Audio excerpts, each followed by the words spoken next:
image quality comparison between the Instax Mini 8 and the Instax Mini LiPlay coming right up.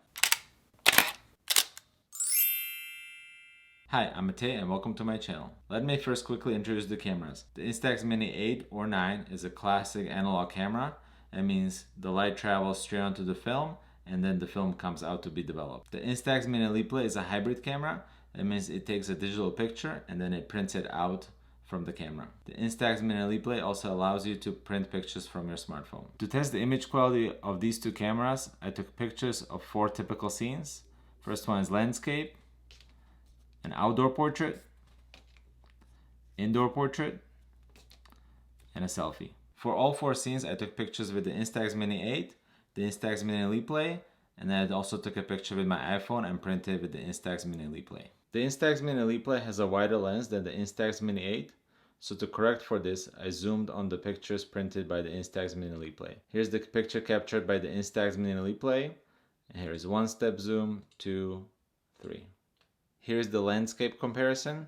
The Instax Mini 8 picture shows 2 typical issues with the camera. First is overexposure in bright conditions. I have a video on a few tips on how to solve this issue. And the second is the difference between the viewfinder and the lens. I had this picture perfectly centered in the viewfinder, but you can see it's not centered in the picture. The Instax Mini LiPlay picture looks great, has a nice color to it, and it's perfectly composed as well. The picture from the iPhone is a little bit of a disappointment. It lacks the nice color in the sky, and it also shows pretty strong moire in the brick facade. That's not a fault of the iPhone, it's a fault of the Instax printer. There's no moire in the iPhone picture. Here's the outdoor portrait comparison. The Instax Mini 8 did a pretty bad job. The background looks pretty good, but the subject is way overexposed. The flash was way too strong for this. The Instax Mini LiPlay looks pretty decent, but the background is almost completely black. The picture from the iPhone is by far the best. It's really nicely balanced. You can see the subject and also the background. Here's the indoor portrait comparison. The Instax Mini 8 did a pretty good job. The background is dark, but the subject is really well lit. Here's the Instax Mini LiPlay picture. You can see the background quite nicely, but the face is not as nicely lit as in the Instax Mini 8. And here's the picture from the iPhone. It looks similar to the LiPlay picture, but it has a kind of a yellowish cast to it. Here's the selfie comparison. The Instax Mini 8 picture is overexposed in my face. There's a lot of lost highlight there. The Instax Mini LiPlay picture looks better because the flash didn't fire, but there's still overexposed highlights on my face.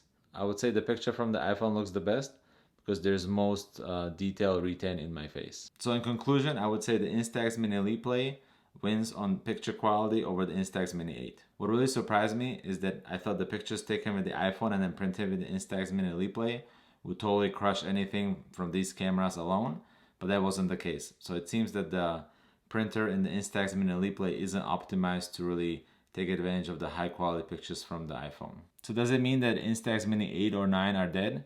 Well, not really. The LiPlay does give you a better image quality, but the Instax Mini 8 still has its charm. It's a completely analog camera that comes with the magic of not knowing what comes out of the camera. The Instax Mini LiPlay can have a little bit of a clinical feel.